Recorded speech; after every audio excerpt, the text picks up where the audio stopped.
How do we know, am I on my right path? I'm a skeptic. Which sign is most likely to cheat on their partner? Pisces is single because What do you say about twins who are born at the same exact moment? it's important to know just how ancient this craft is. How does it intertwine with religion? A lot of times we play with astrology as though it's like something you need to believe in, and it's really just like, Can a professional astrologer tell us what sun sign these characters would be? what came to my mind instantly was These people have a thick neck, expressive eyes. I would say rising. That's right. Can you tell us some of the top signs that are going to have a really lucky year? I think there's There's so many clues to who you are if you choose to see it. I'm so excited. Our guest today, I'm so starstruck. This is Haley Comet, world famous astrologer and the most magical astrologer of all time. When I was thinking about people that I wanted on the podcast, Haley was actually the first person I reached out to. And now she's in the pink room with us. and what a blessing to be in this very Taurus rising pink room. Yeah. Thank you. She has amassed hundreds of thousands of followers on social media with tens of millions of views, and she's truly a master of her craft. She's so uplifting and positive, and like Josh says, she makes astrology in a way that even your skeptical uncle can understand. Which is good for me because I can barely understand it. No matter your thoughts on astrology, though, I really think you're going to gain value from this because there's so much hidden in the stars that you don't realize. So I don't think you'll look at your life path the same after this. So welcome, Haley. Thank you all so much. And what an intro. Oh my goodness. Well, Haley has a Magic Monday podcast, Yes. Cosmic Cafe, she Yes. calls it. And she drinks different things. It's just like a celestial mug that you can drink out of. Oh my God. And this is just something I had to. It just says, sorry, I'm a water sign. Oh my gosh, are you kidding me? I feel like I'm at the stage door of a Broadway show. Like, I love you. I know I keep commenting, but I just have to say your Taurus rising really snaps. Everything is so aesthetic. Just Really? everything that is you, just all the purple and pink. Oh, and then I'm you so glad. I think that there's a lot about astrology on the internet that's like so hard to understand. And a lot of people do fear mongering with astrology. You are so not that person. Yeah, because I definitely feel like the fear mongering of it is quite successful in terms of generating clicks, because fear is a really powerful emotion to harness. And so it can be something that people can leverage. And it's not to say that there are not transits that are challenging or intimidating or that may incite fear. But what's going to be really important, especially with the astrology that we're stepping into, is that we really frame it from a co-creative lens. That's what I strive to do with Magic Monday every week, is around here's the cosmos, here's the weather forecast, and here's how it is that we're going to navigate it. That must be hard as an astrology content creator when you want people with titles and thumbnails to click based on fear, based on these kind of crazy emotions. That must be a hard balance. Absolutely. And I think for me, and I would say for the general collective, what we're stepping into, just with more of the cosmos entering the sign Aries, like authenticity is going to be super key, because I will be forthright that it took a long time to get my content going. I've done this for a long time now. And maybe it could have happened a little bit sooner had I like really played into the fear around, oh my God, but I feel like authenticity at the end of the day, like really shines through. And I had a very distinct why with astrology, and I wasn't going to play with it if it was going to bring more doom and despair to this planet. I love that though, because even when we're creating title thumbnails, I don't know what it's the placement of yours, but he likes to lean into that, and I'm like, it's not my values, but then nobody clicks on it, so it's a hard thing. I want to backtrack though. What made you first drawn to astrology? You said your name is written in the stars. Yes, 100%. I ended up being born quite literally at the peak of the full moon. Yeah, so it literally exacted at 6:11, and I was born at 6:11. It was considered that my name should have something a little bit cosmic in it. I truly do not remember a time in my life not being interested in astrology. Like when I was in elementary school, we made a little newspaper. I was in charge of the horoscope section. And like now I'm kind of on horoscopes in a different way. Did your astrology say that you were going to be an astrologer? I love that. Yes. But I never looked at my chart and thought 100% this person is meant to be an astrologer. I looked at it and I was like, what I can see clearly is that I'm meant to help people. Haley was talking about this book I have on my desk called Astrology for the Soul. And this was a gift from my husband Josh on our first date. Yeah. Tricked me into thinking he liked astrology. Not that I don't like it. I have an open mind to it. I'm very into spiritual stuff and what else is out there. But I'm a skeptic. And it drives me insane, Haley, because I'm like, I can't explain it, but I just know it's real. Yeah. So what do you say to people like that? A lot of times we play with astrology as though it's like a religion, like something you need to believe in. And it's really just like when I check my weather forecast, like they track the patterns of it, and it's like it's meant to rain on Thursday, so I'm going to bring an umbrella. So that's how I interact with astrology, is just the pattern recognition. Yes, I love the weather forecast thing. Because what if you know if it's going to rain, you can prepare better. Yes. But it doesn't mean I don't believe it's going to rain. This is something you could probably talk about for 13 hours, but like basics of astrology. Can you explain like a sun, moon, rising? Just kind of an overview. 100%. We are multifaceted. We have many different essentially placements, and it gets even deeper where a lot of people will know their sun sign, but we also have our moon, and that's a little bit more sacred. It's our inner intuitive, essentially, it's our inner reservoir. It's how it is that we self-soothe and self-regulate. We have our Mercury, which may come out a lot when doing a podcast or communicating in business deals, because that's how it is that we communicate. But to set the stage really about astrology, we look at the sky on that fateful day that we were born. That basically sets up, when you look at your chart, you are looking at a snapshot of the sky. When things are located in this quadrant, we tend to recognize a pattern around these personality traits or what have you. But essentially, we have the rising sign. That's how it is that we view the world views us. Sun sign is easier to spot because sun is how it is that we identify ourselves a lot of times. It's our ego, it's our identity, it's our creativity. And moon, as I highlighted, you kind of only get to know someone's moon after you've known them for some time. That's who it is that you are at home. That's in your inner fortress. Venus is how we love and what we find beauty within. So curious what your Venus is with all of the aesthetic all around here. This is the only fire placement I have in my chart, which I'm saying it's a Leo. I love it. That kind of describes our aesthetic. Because if someone were to say, because you're a Virgo, you had shared, and if someone were to just look at the Virgo part, they may look more so like, oh, very minimalistic, but it's no, we look at Venus. That's how it is that we find beauty, so what we value. Yeah. What if you are in love with somebody that you're doomed with astrology wise? Yeah. It's so funny because my partner is the sign I said I would never. Oh no. It was meant to be. It really was. Because here's the thing. Again, when there's like a genuine connection, when there's like a spark there's something that we can learn from that person. And the reason I literally checked his ID. I was like, are you? Because I've also had people who have lied to me about their sign. Like I figure out later, like literally given me a fake birthday, fake thing. Not a fake birthday. For example, the sign that I said I wouldn't date was Pisces, just because I'm a Pisces. So I was like, it's a lot. But I found it funny enough, even though that was like a rule, it's like the healthiest relationship I've ever been at, like such a great relationship. So I'm like, there was something, sometimes our mind makes up certain assumptions, but people and their nuances, they all show us deeper parts of ourselves. Like when it comes to genuine connection, I don't swear anything often. Yeah. I wonder what that means, because this happens to me all the time. I'm like, that would never happen to me, or I can't stand this, and then that thing ends up happening. Yes. What is that? Because regardless, you're putting energy towards it, whether it's positive, it's like Googling something and putting in like any sign except for Pisces. And then of course Pisces is gonna like come up first. So true.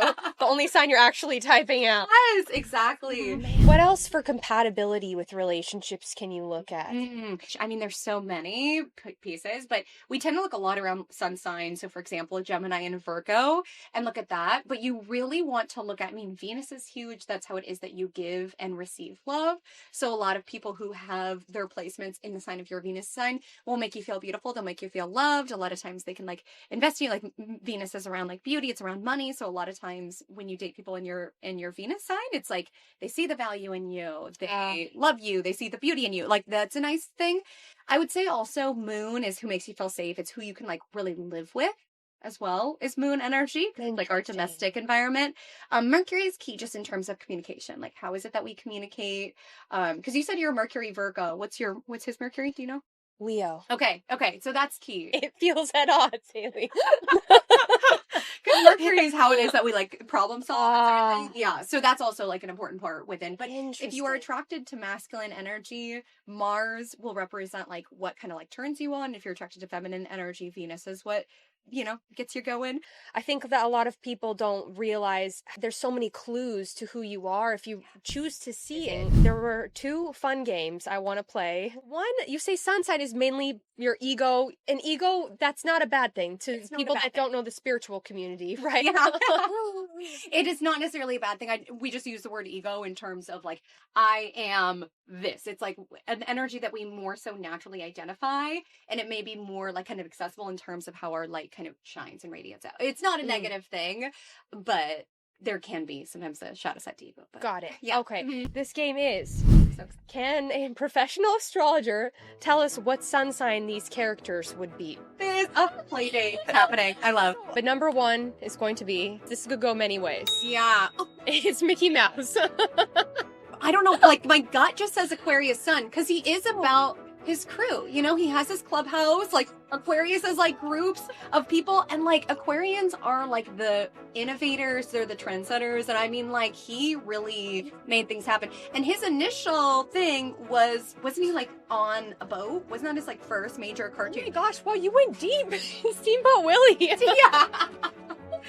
Haley knows her Disney. Apparently I do. I'm gonna go Aquarius on that. Aquarius. That's what you said. I said Sagittarius. Oh. But that's the sign I know least about, so I don't know why I would say that. I really don't know anything I about. can see that because they're both free spirits. Like I feel like Mickey just embodies this like individualistic trend-setting energy. Did you know Carrie Bradshaw? Yes. Sex in the City. Oh, Libra sun, Pisces moon. Oh wow, we went And- in. Pisces moon.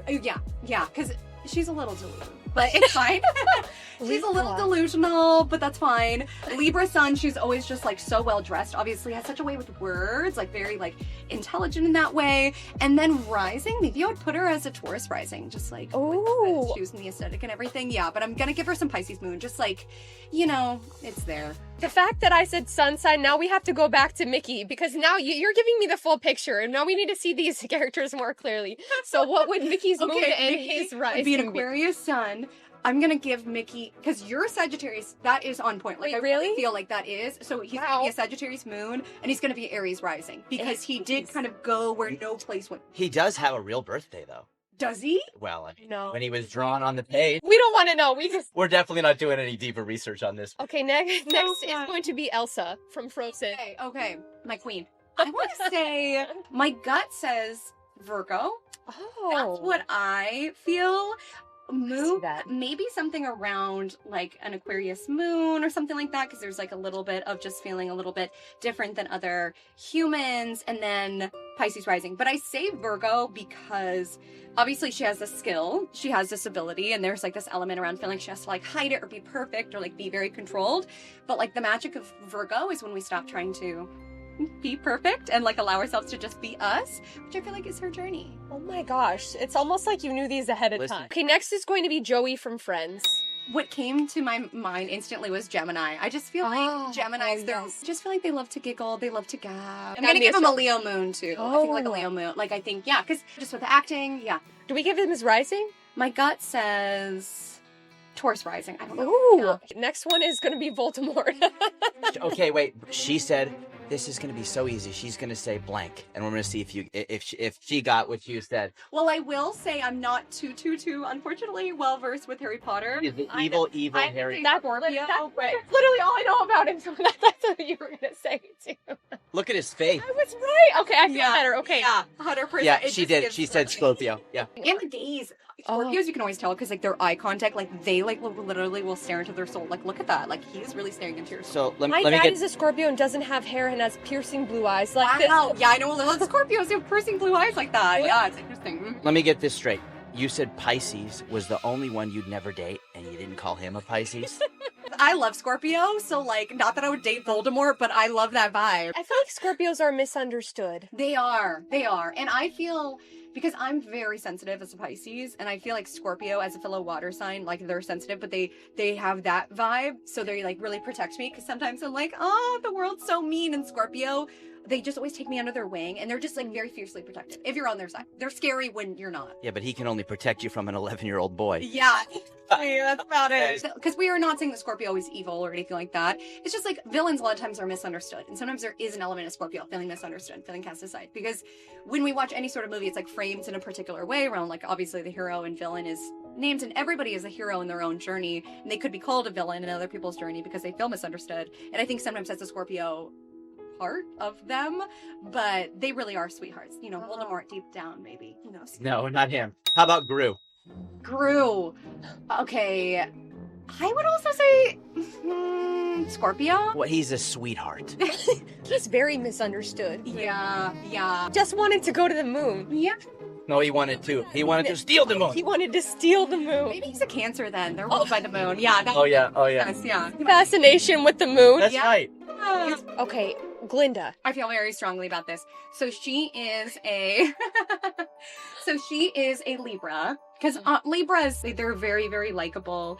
I think she has some like Leo. I keep giving a lot of Leo energy, but I'm gonna give her a Leo moon, and then I think, or maybe Pisces moon, Leo rising, I think is what I'm gonna say. Pisces moon. Yeah, I like that we put it moon, because you don't always see someone moon, so it's like a little bit more like embedded, because outwardly we just see the Libra and the Leo, which is kind of like the popularity, the like beauty of her, and sometimes, again, just a shadow side of Libra, sometimes very dialed in with how things look and doing things. Saturn, the planet of like society and structure, exalts in Libra, so we don't always talk about how Libra, sometimes there is a desire to essentially abide by society altogether, which I feel like really shows up in her. Oh my god, yeah. That is genius. What? This is so educational for people that might not know that. And then we have Elphaba. Yes, okay. Aquarius sun, I'm gonna say Scorpio moon, and I'm gonna say the Cancer rising. So I said Aquarius because Aquarius energy, you know, it's brilliant, they're genius. It's also a very misunderstood sign. So her sun and moon, those are two signs that tend to be a little misunderstood. Like Aquarius energy, there's a deep desire for connection and community, but sometimes there is an element around feeling very outcast or feeling very different than other people. And then the Scorpio moon energy, I mean, she is someone who's very fiercely defensive. Like, even think about how she essentially advocates for the animals and things like that. From a different perspective, they would be like, oh, she's a villain, she's doing this or that, she's freeing them, whatever it is. But it's like when Scorpio is passionate about something, they go to the ends of the earth in order to like essentially advocate for that, because this shadow side of Scorpio moon is like it's vindictive. It can be vindictive, it can be, but then when we see her side of it, like we see the intricacies of what made her that way. And then I think Cancer rising, because I think she's like incredibly intuitive, gifted. Cancer rising tuned in with the moons, they tend to feel very connected with the natural world and with the cycles of things, and I feel like also her caring heart. Wick is about being good and evil, but it makes you look at astrology in that lens too, of what is good versus what is evil. Do you want to be the hit of your game night? I know you love these upside down wine glasses, so due to high demand, we have now put these in our shop. You can also purchase our own Playdate podcast merch. Trucker hats, they're amazing quality. Click now to purchase and have an amazing time being a host of your own Playdate. I don't know how to read astrology charts, but I ask for everybody's birth information. They're like, that's so weird. No.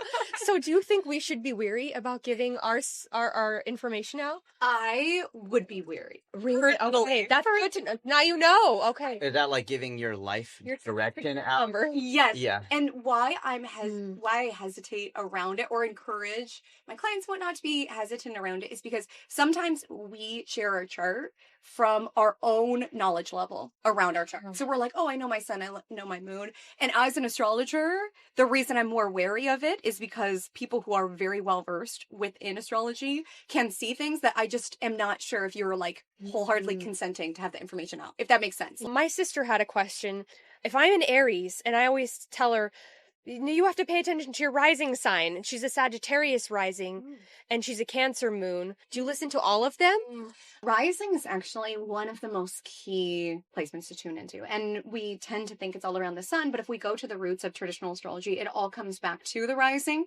The reason for the shift of there being so much focus to the sun, not that it's not a valid part of our chart, but the reason there's been such a focus is like, firstly, we live in a Western, society where there is just a lot of glorifying of sun-like themes, so like ego, identity, like individualistic society, whereas a lot of the roots of astrology, when we go back to essentially the roots of it, it wasn't necessarily from cultures that were very like me first or very like identity wise. It was more so collective focus. So that's one shift. Also, sun sign got more glorified just because of horoscopes and newspapers. Everybody knows their birthday. Rising sign is very challenging if you don't know your time of birth. I would definitely say when it comes to transits, always look at your rising. Because like I said, that rising is the portion of the sky that was rising in the east at that moment that you were born, for her during Aries season. And essentially your rising sets the houses, which are various life arenas, and that's where stuff is going to go down within your external world in terms of like horoscopes and things like that. Like that would be something to focus on. You can use sun sign in terms of solar houses, but in terms of like Brittany just understanding herself, all of those elements work together in fusion of her, even though they may feel very different. Another encouragement I would say for your sister is she's a first quarter moon baby. So there's another layer. She's not just a Cancer moon. She's born during a first quarter moon. Yeah. Oh, interesting. This is territory I've never explored. Lunar phase is something we don't talk about enough in astrology. What's your moon sign? Capricorn. Okay. So you are a waxing gibbous moon phase. So basically, waxing gibbous gives this energy of essentially like building and dialing in and excitement. And so a lot of times waxing gibbous moons like come into this lifetime around, I want to like do all the things. I want to dial into all the things. Like there tends to be this excitement because again, the moon is building in light. So there's this energy around like the best is yet to come. It's on the horizon. Like right before a play, how we're getting ready for the show and there's anticipation, there's excitement in the air, but we've got to like, are the props in the right place? Like it can be very detail oriented around that. So the next game I wanted to play had to do with rising signs. I know this is kind of advanced for people. They're learning a lot about sun, which is exciting. Our rising, is that our physical appearance too? For this game, it's going to be, I'm going to show you a group of celebrities. And to help out, I'm going to give you some of the attributes of these. These people have a strong jawline, a thick neck, project stability, strength, often with a rounder face, expressive eyes. These people. I would say Taurus rising. That's right. And each sign in general governs a different body part. The strong neck, Taurus governs the neck. Yeah. Wow. So can a famous astrologer guess based on their looks? Yes. A very vulnerable story, but when I did a Grease, it was the musical, Grease Live. It was on TV, but they did our measurements. And one time I glanced down in the wardrobe room, and every girl that was in the cast, their measurements were down there, and our neck size was down there. My neck, Haley, was at least like 3 or 4 inches thicker than all of theirs, and I'm a Taurus rising. Is there something to do with that, with having a bigger neck? Yeah, there is a part, or at least defined. Like I've just seen some Taurus risings where they just have a very kind of like defined neck, but there's also beauty in that too, because like the Taurus, that governs our throat. Like they have lovely speaking voices. They have a lovely cadence. They're like, a lot of them are lovely singers. Like there also is gifts of having a strong neck. Oh, okay. I feel like thank you. Yeah. I've been so insecure about it since, because I'm like, why is my neck so big? And I also love you're wearing like a necklace right here. Like I always encourage Taurus risings to like bring things like, because that's like a power center. So sometimes you'll see Taurus risings are drawn to like statement necklaces or things like that. You don't have to play, but it's kind of like fun to play with things like that. Yeah. Okay, this next one is going to be people that are regal, confident, strong bone structure, typically a square or heart-shaped face. I don't know if any of that helps, but these are some of them. Whoa. Holy cow. Wait a minute. The president on the bottom left does not have a defined jaw. A big thing when it comes to Leo is essentially that governs the hair. Leo is the lion, so that's their main. Have you met a bald Leo? Don't feel like it. A lot of times they're heart-shaped face because Leo also governs the heart, which is just cute because you have so much heart stuff on and you're a Venus and Leo. It governs the heart. They're very into heart. So sometimes there's even parts like that, as well as just their energy. Like I feel like those individuals, for better and for worse, there tends to be like a leadership quality with Leo. Like they're ruled by the sun, so they tend to kind of naturally emanate their own kind of inner glow. This next sign project athleticism, pioneering style. They have muscular lean and fiery complexion. Aries rising.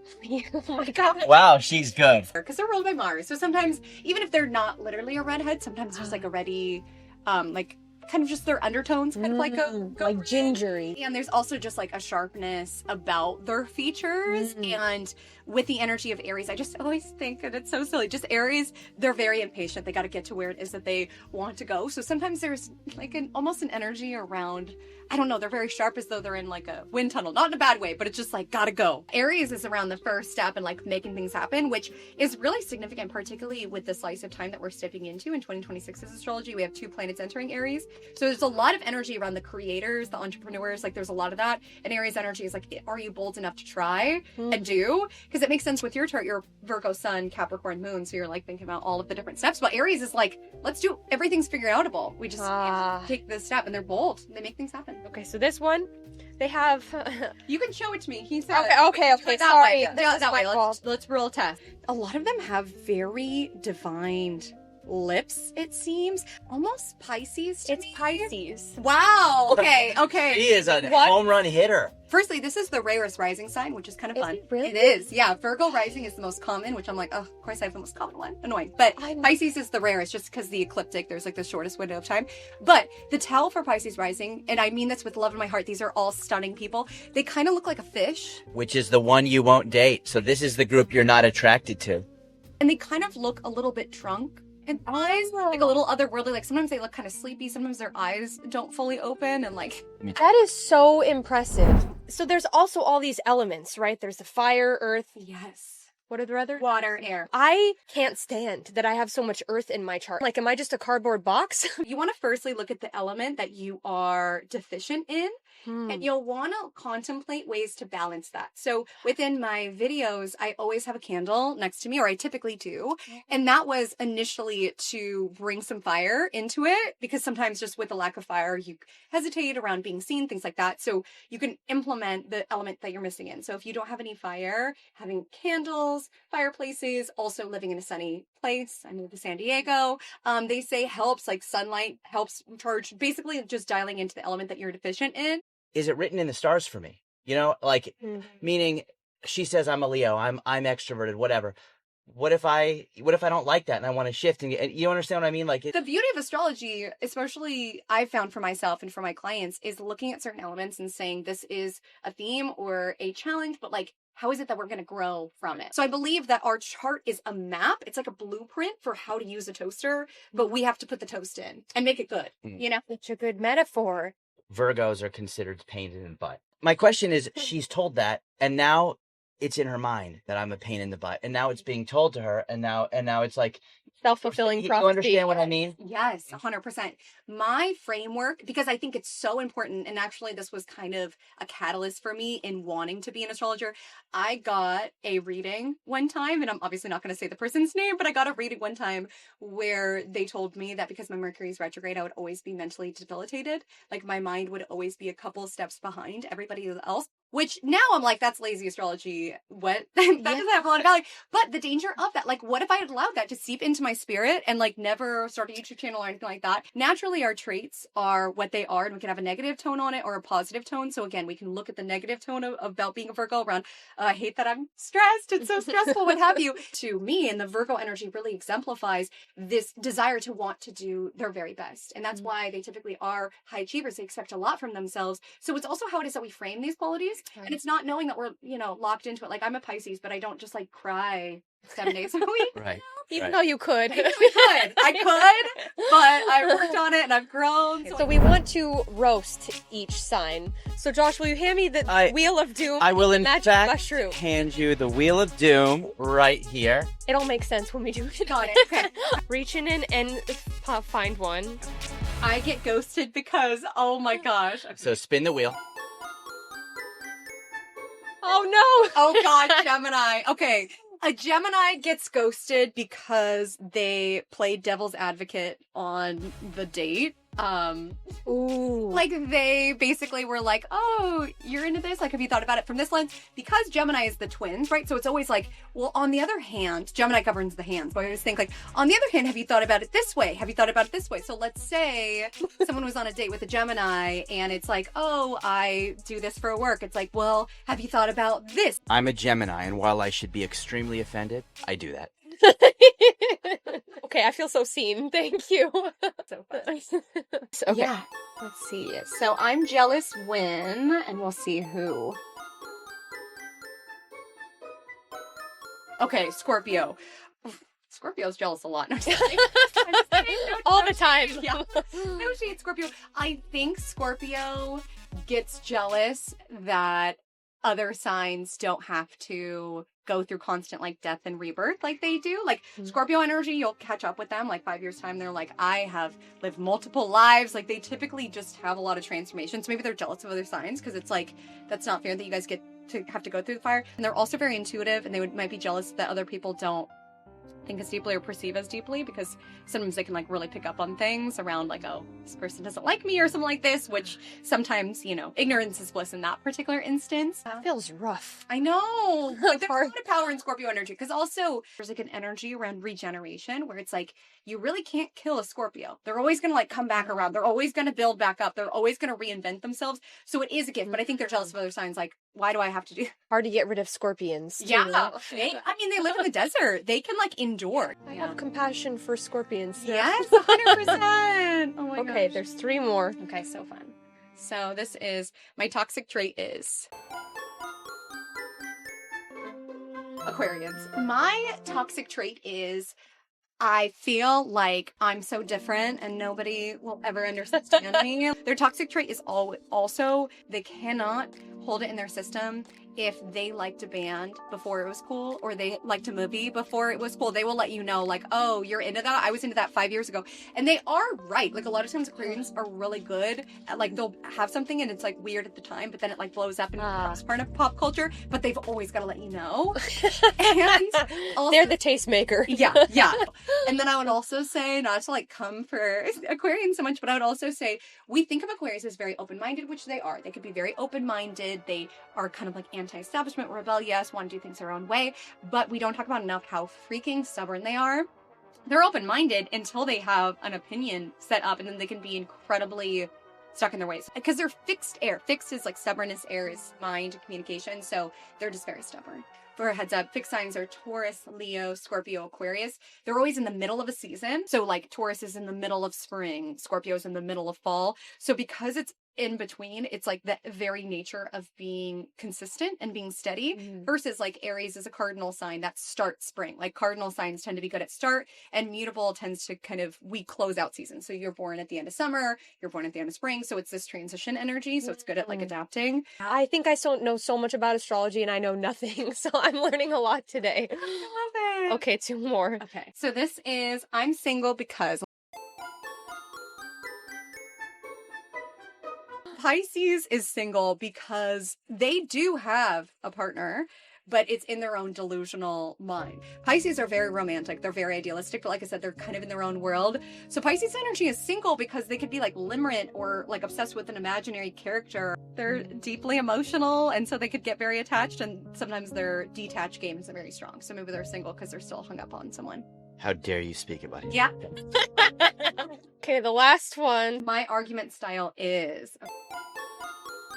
Are you kidding me? Oh my god. Aquarian's argument style is this, saying, you're wrong, I'm smarter than you, like you are wrong. Like I said, they're very stubborn. I don't like debating with Aquarians. And the energy of Aquarius, sometimes they can essentially detach from something. So they could be like in a heated argument and then like kind of do something else or something like this. Our old neighbor we saw at the dog park was Aquarius, and he loved talking about aliens. He never stopped talking. Yeah. Sometimes, like, obviously the stereotypes are, like, limiting, but I love when a zodiac stereotype, like, really shows up like that, where it's like, of course you're an Aquarius talking about aliens. Like, they are the alien signs. Like, okay, so predictive astrology. I know this can be a dangerous game to get down. It's probably controversial. When I first got into astrology, I'd plug in my information, and it would show, I didn't know what it meant, but it would show, like, the most important astrology transits within the next 3 years. yes. So I would Google them. And so I called my sister Brittany, and it was Pluto conjunct her ascendant. And I'm like, this is not a good year. You're gonna die. Like, it's not looking good.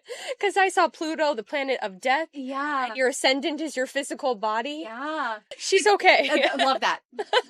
I would have told Brittany at that time, like, how is it that you want to embody Pluto? Like, what do you want to release in your life? What versions of your self-concept are keeping you stuck? Yeah. So it could be that, but in a metaphorical way. Yes, 100%. Okay. To soothe anyone's mind who may have this, I've had probably 30 or 40 clients have Pluto on ascendant. It's a very rare transit because it's also like a certain chunk of time to have it during your lifetime, and none of them have passed away. So Are there particular transits we should look for, or like really important ones? I'm so big on co-creation, as I highlighted. So it's less so around, ooh, this isn't going to be the year that I'm going to start my business because I have a Saturn transit and da da da. If we're waiting for the perfect astrology, we're going to wait a long time because life is imperfect and the sky reflects our experience down here. I work with clients around what's the most opportune dates or like what transits to be mindful of, but it's never from this lens around don't do the thing. I'm like, okay, let's be mindful of this as we're doing the thing. Yeah, there's lots of nuance to it, but I would say the biggest things is look at what the outer planets are doing, like Saturn, Uranus, Neptune, Pluto,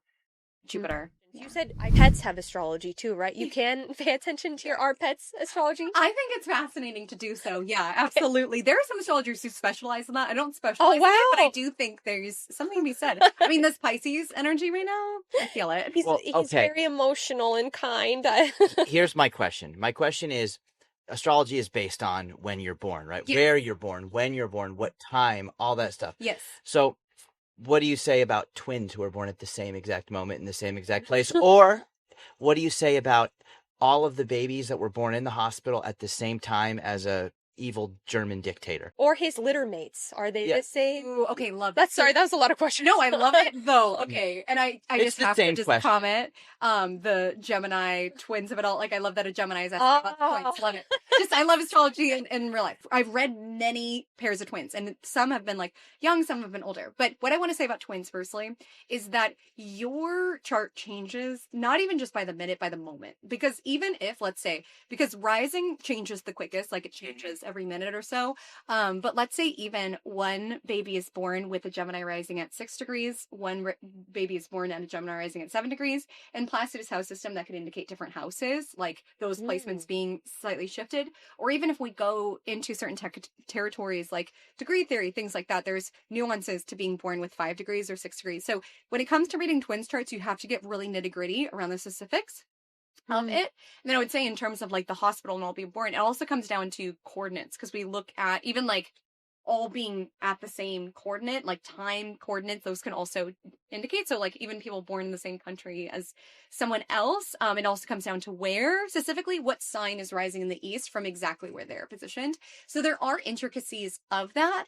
And I would say, like I said, it really comes down to this instruction manual, and somebody might utilize the toaster to wreak havoc or the blueprint for the toaster to wreak havoc on humanity, and some people might just make toast. Like, I do think there is a role that we play within our chart. Like, I've read clients who have objectively very hard charts and have made really beautiful lives for themselves. I've read clients who have the most like flowy ease energy who still feel like unsatisfied and unfulfilled. So it also is that free will aspect. But even if people are born at the same time, same place, like there are intricacies that we pull from in order to figure out their nuances. So for the litter mates, we would need an exact an exact to the second. Yes. Wow. Time of birth of which and you know Pisces, like you know exactly the day born.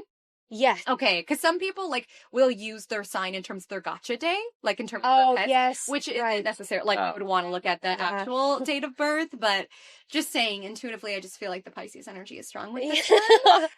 He loves to swim. I have another question. Astrology is based on our 9 planets. 12, 12 right? on our 12, excuse me. That's like a grain of rice Right. in our entire universe. And then there's more universes and more planets and Ah. all that. How do you deal with all of the rest of the universe as well? Also, when it comes to the other planets, the ones that have been essentially yet to be discovered, it's important to know just how ancient this craft is. If you read like the origins, or at least the materials that are available now of astrology, like it was before Uranus was discovered, before Neptune was discovered, before Pluto was discovered. So as they were discovered, they started to pattern recognize from that place. Like most of what we have, like I said, it's data points and pattern recognition of the planets that we know of. So who knows, maybe in time we will explore like, oh my goodness, this other universe, like we notice that every time this happens, this is showing up, or there's like a core theme around it. Some astrologers have defined points on it. Like they don't even mess with the Uranus, the Neptune, the Pluto of it all. They're like, no, we go by what they were looking at way back when. But I think it's evolving. It's like, why would we not pull in what we are recognizing within the sky now of the information that we have available. So But it's human limits is what it is. Yeah. And as we learn more about the other planets and solar systems and what have you, that's a very good answer. And I think a lot of times what I get asked is, how are the planets in this XYZ universe, like how would it be affecting, or how is like Pluto affecting my day to day? It's not Pluto affecting your life. It's just kind of like telling the time, or like a weather forecast where it's just observing that this happens. It's not the planets being mean to you, or like Uranus being mean to you. Like it does track a particular period of life, but it's just basically saying this tends to come up when this happens. So it's not these planets far away from you causing it. It's just like telling the time. Right. How does it intertwine with religion, would you say? I love that. So I personally believe in God. I believe in the universe, whatever name you want to give it. I grew up in a religious background, so that's what I kind of frame it with. And it was just interesting because like divination of all sorts is basically said to be sinful, which is also your weather forecast. Like that is a form of divination. So it's just interesting how we've separated it, because astronomy and astrology used to be blended. They used to be considered one. And then because of religion, it got really like demonized and all. Oh, wow. And it got like more separated from it just because of that. Like, I think the Bible verse is like, do not look to the sky for answers, whatever it is. In my viewpoint though, and I'm not making anyone else wrong who believes whatever it is that they believe, I just feel like the universe created the planets. Like, I just think that it's basically a tool that is available to us. And I don't think it needs to be different. Like, I don't worship the planets. I just think that the universe, the creator, whatever that is, put the planets there. And so I feel more connected to the universe in working with astrology. I don't use it to make it my god, if that makes sense. Yes. This game is called Most Likely To, and you have to tell us which sign would be most likely to do blank. Okay. And you have 3 seconds. That's it. Okay. According to a famous astrologer, which sign is most likely to go to jail? Gemini, sorry. Oh, no! Most likely to go to college. Sagittarius. Most likely to live in their parents' basement. Pisces, sorry. Most likely to cheat on their partner. Sagittarius. Oh, mama. They love freedom. They love trying new things. Not evolved Sagittarians. Okay, there's great Sagittarian partners out there. There's some that are monogamous, perhaps. For sure. Okay. Yep. Most likely to pick up the tab at dinner. Leo. Oh, that's a good one. They're generous. Oh. Most likely to get divorced. Libra, just because, I know I'm not meant to give context, but just because sometimes there is a pressure at a partner, and sometimes there's an energy around like getting into partnerships just because they feel like they have to get into a partnership rather than like a conscious choice. Most likely to be rich. Ooh, Capricorn. But I guess the research is that Libras are actually the most likely to, which I always thought it was interesting. Yeah. Interesting. I know, but I would think Capricorn. But if there's one myth about astrology that you want to dispel to everyone, what would that be? I just get a lot of comments like, God, like Saturn's ruining my life. And like, trust me, like I get it.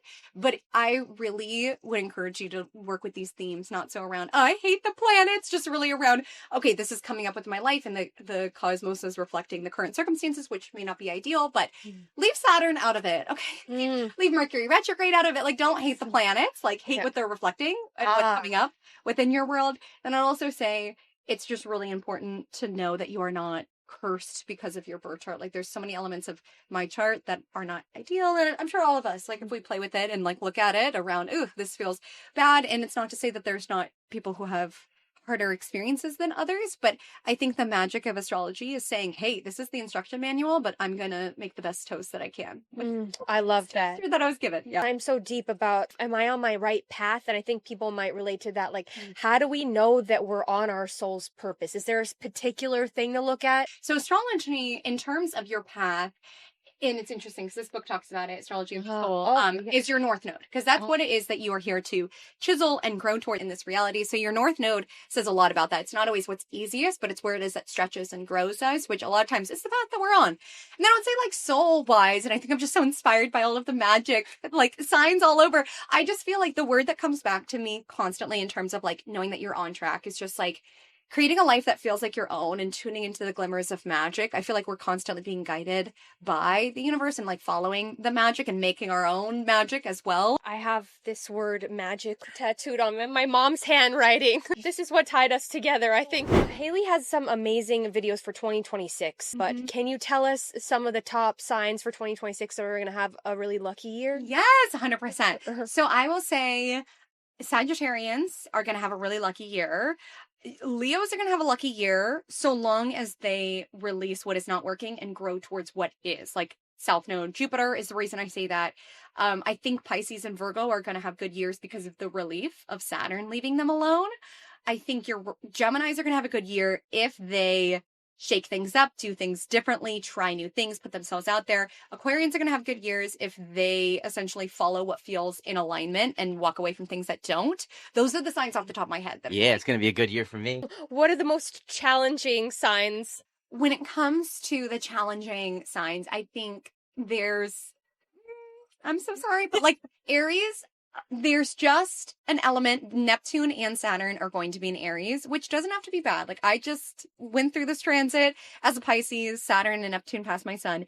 And what I will say is that it's just going to be important to think long term with the energy of Saturn, with the energy of Neptune. Like grounding is going to be really important. So Capricorns also, and then Libras. They're just having some Saturn stuff this year. You can still thrive. My Libras, my Capricorns, Aries, but it just, there might be some elements around some like growing pains in terms of the growth that you're moving towards. But some people might be like, well, my rising isn't in there, so maybe that balances it out, right? 100%. That's the way of looking at it? Definitely look at your rising sign in terms of what I just listed. And even Taurus, you know, Uranus is leaving you all alone for your rising sign. So yeah, so I definitely think, you're like, get it out. Oh my gosh. Yeah, but it's a really interesting year, 2026 for all of us. So I have this book that I'm going to have you write in. It's our guest book. It's what advice changed your life the most. So I'm going to have you write in here.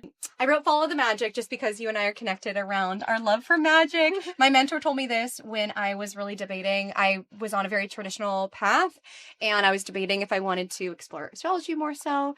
And he was basically asking me, he was like, well, how do you feel every time you're like in the astrology world? I was like, it just feels like magic. It just feels so sparkly. I just feel so lit up. And he said, well, follow the magic. And then the path just like opened up for me from that space around just following the glimmers and the magic. By the way, to get Haley out here, she sent her YouTube unwrapped for the year. Like the biggest creep of all time.